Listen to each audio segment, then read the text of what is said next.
बंधु माने आजिर एही कार्यक्रम को आपण मानक स्वागत।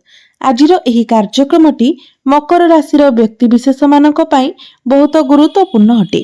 कारण मकर राशि व्यक्ति विशेष मानकर जीवन रे एही धनु संक्रांति परठारु एक बड़ परिवर्तन आसिबाकु जाउछि।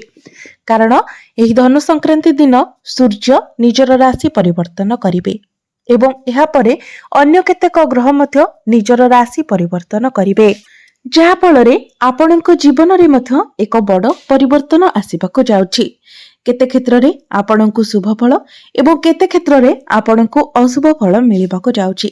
तो बंधु माने एही धनु संक्रांति परठारु नूतन वर्ष आरंभ हेबा पूर्वरु आपणक जीवन रे केउ खुशी खबर आपणक मिलिबाकु जाउछि एवं केउ सब क्षेत्र रे आपणक सतर्क रहिबार अछि से विषय जानिबा पाई आपण माने भिडियोटी को स्किप न करी शेष पर्यंत निश्चय देखंतु एवं भिडियोटी को लाइक करी चैनल टी को सब्सक्राइब करि दियंतु। कमेंट बॉक्स रे भक्ति एवं श्रद्धार सहित जय श्री जगन्नाथ जय मां लक्ष्मी निश्चय लिखंतु। तो बंधु माने आसंतु आरंभ करिबा आजिर एही कार्यक्रम को, जहा आपणकर जन्म राशि चंद्र राशि उपरे आधारित अटे। तेबे राशि चक्रर 12 गोटी राशि मध्यरु दशम राशि हेउछि मकर राशि। तो बंधु माने एही धनु संक्रांति परे आपणको टिके आपणकर खाद्य उपरे ध्यान रखिबार अछि।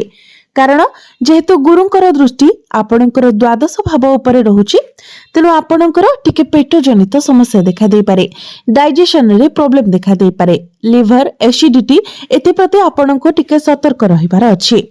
किंतु पूर्वरु आपणकर जो जॉइंट पेन बैक पेन भली समस्या देखा देउथिला सेथिरे आपण सुधार देखिबाको पाइबे। तो आपण जदि आपणकर खाद्य रे नियंत्रण करंती, हेल्दी फूड खांती, जंक फूड ऑयली फूड बाहर जिनिस ठारू दूरे रहंती, तो आपणकर स्वास्थ्य रे कोनोसी असुविधा हेबो नाही। विद्यार्थी मानक कथा जदि कहिबा तो सूर्य आपणकर एही धनु संक्रांति ठारू द्वादश भाव रे गोचर करिवे। सूर्यंक सहित शुक्र एवं मंगल मध्य आपणकर द्वादश भाव रे गोचर करिवे। तो धनु संक्रांति परे पाठ पढ़ारे आपणको टिके अधिक फोकस करबाको पड़िबो। जदि एही धनु संक्रांति परे आपणकर किछि एग्जाम अछि तो सेथिरे आपणको टिके अधिक परिश्रम करबाको पड़िबो। जेहेतु ग्रह मानकर स्थिति टिके दुर्बल रहुछि, तेनो आपणको ग्रह मानकर सपोर्ट सेतेटा मिलिबो नाही, तेनो आपणको ही अधिक परिश्रम करबाको पड़िबो। आपण जदि परिश्रम न करी आलस्य करंती, पाठ पढ़ारे मन न दियंती, तो परीक्षा रे आपनको सेतेटा सफलता मिली पारिबो नाही। तेनु आपण जेते अधिक परिश्रम करिवे आपनको सफलता मिलिबो। आपणकर प्रेम जीवन प्रति मध्य एही धनु संक्रांति परठारु आपनको बहुत अधिक सतर्क रहिबार अछि। आपण आपणकर पार्टनर को मध्यरे जिद्दी स्वभाव देखि पारंती, एग्रेशन देखि पारंती।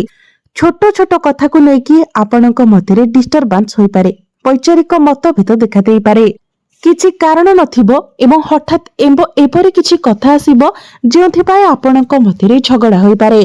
तो सेथिपाय आपण जेते पारिबे निजको शांत रखंतु, निज भितरे धैर्य रखंतु एवं आपण ही एडजस्ट करबा पई चेष्टा करंतु। वैवाहिक जीवन कथा जदि कहिबा तो एठारे मध्य आपण आपणकर बाणी उपरे नियंत्रण रखंतु। कारण आपणकर बाणी रे टिके कठोरता आसी पारे, जहा आपणकर जीवन साथी को कष्ट दे पारे। तेबे आपणकर वैवाहिक जीवन 60 रु 70% फल रहिबो। किंतु आपण चेष्टा करंतु जेमिति आपणकर जीवन साथी को आपण मिछ न कहंती। कारण राहु आपणकर द्वितीय भाव रे गोचर करूछंती, जहा फଳରେ आपणकर बाणी उपरे आपणकर नियंत्रण रहिबो नाही एवं एही कारणरू आपणकर वैवाहिक जीवन रे मध्य समस्या देखा दे पारे। किंतु गोटे भल कथा हेउछि जे गुरुंकर दृष्टि आपणकर द्वितीय भाव उपरे रहुछि, तेनो आपणक मध्यरे जदि भी किछि लड़ाई झगड़ा हुए, मनांतर मतांतर हुए, तो गुरु से सब को ठीक करि नेबे। भाग्य किंतु एही धनु संक्रांति परठारु आपणकर प्रबल रहिबो। कारण आपणकर भाग्य भावर अधिपति बुध आपणकर एकादश भाव लाभ स्थान रे गोचर करिवे। तो आपणकर भाग्यर कनेक्शन लाभ सहित रहिबो, तेणु भाग्य रे आपनको लाभ प्राप्ति हेबो।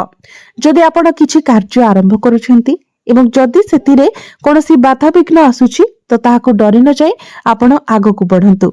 कारण जेहेतु बुधंकर स्थिति बहुत भल रहुछि, तेणु प्रत्येक कार्य रे आपनको सफलता निश्चित भाବରେ मिलिबो। आपणकर अटकी रहिथिबा कार्य आगको बढ़िबो एवं आपण जदि निजर चेष्टा को जारी रखती तो प्रत्येक कार्य आपणकर पूर्णता मध्य लाभ करिबो। क्यारियर कथा जदि कहबा तो एही धनु संक्रांति परे आपणक कार्य क्षेत्र रे आपणक विरुद्ध रे किछि पॉलिटिक्स होई पारे। कार्य क्षेत्र रे आपणकर कहा सहित किछि आर्गुमेंट होई पारे। काम कार्य को नेकी आपण ट्रैवलिंग करि पारंती। आपणक उपरे टिके कार्य भार मध्य अधिक रहि पारे। किंतु आपणक पाई खुशीर कथा हेउछि जे शनिदेव बकरीरु मार्गी होई सारिछन्ते। तेणु पूर्वरु आपणक उपरे जे स्ट्रेस रहुथिला आपणकर मनरे जे शंका रहुथिला एठारे आपण से सबुरे कमी देखिबाको पाइबे। अर्थात से सब धीरे धीरे आपणक उपरु कम होई जिवो। किंतु जदि आपण प्रत्येक क्षेत्र रे निज हिसाब रे काम करबाकू चेष्टा करंती, निजर मतामत रखिबाकू चेष्टा करंती, अन्य कहार कथा को गुरुत्व न दियंती तो एपरी परिस्थिति रे आपण टिके असुविधा रे पड़ी पारंती। तो प्रत्येक परिस्थिति रे एपरी कार्य ठारू आपण दूरे रहंतु। तेबे जदि आपण कम्युनिकेशन ने काम करूछंती, ऑनलाइन ने काम करूछंती, जदि आपण हार्डवेयर रो काम करूछंती, टेक लाइन में अछंती, किछि टेक्निकल काम करूछंती, कम्युनिकेशन रिलेटेड किछि काम करूछंती, पब्लिक डीलिंग रो काम करूछंती तो एई सब क्षेत्र रे आपनको सफलता मिलिबो। बिजनेस कथा जदि कहिबा तो बिजनेस आपणकर भल रहिबो। किंतु बिजनेस को नै आपण टिके भागदौड़ करि पारंती। आपणक ऊपर टिके प्रेशर मध्य रहिबो। किंतु आपणकर फाइनेंशियल ग्रोथ हेबो। बिजनेस रे आपणकर प्रॉफिट हेबो। शनिंकर दृष्टि जेहेतु द्वादश भाव ऊपर रहुछि तो बिजनेस रे आपणकर खर्च मध्य हेबो। किंतु सेही खर्च भविष्यत रे आपणको लाभ मध्य प्रदान करिवो। तो एबे आसंतु जानिबा किछि प्रतिकार विषय रे। जो प्रतिकार गुड़िक करबा द्वारा आपनको अधिक मात्रा रे शुभ फल प्राप्ति हेबो एवं जे सब अशुभत्व रहुछि से गुड़िक खंडन होई जिवो। तो बंधु माने सेति पई आपण प्रत्येक दिन शनिंकर बीज मंत्र 108 थर जप करंतु। आपणकर शनि 7.5 समाप्त होई जायतिले मध्य शनि हेउछंती आपणक राशि रो अधिपति। तेनु प्रत्येक दिन आपण शनिंकर बीज मंत्र 108 थर जप करंतु। प्रत्येक दिन आपण हनुमान चालीसार पाठ करंतु। प्रत्येक बुधवार दिन आपण गोमातांकर सेवा करंतु। गोमातांको सबुज चारा खाइबाकू दियंतु।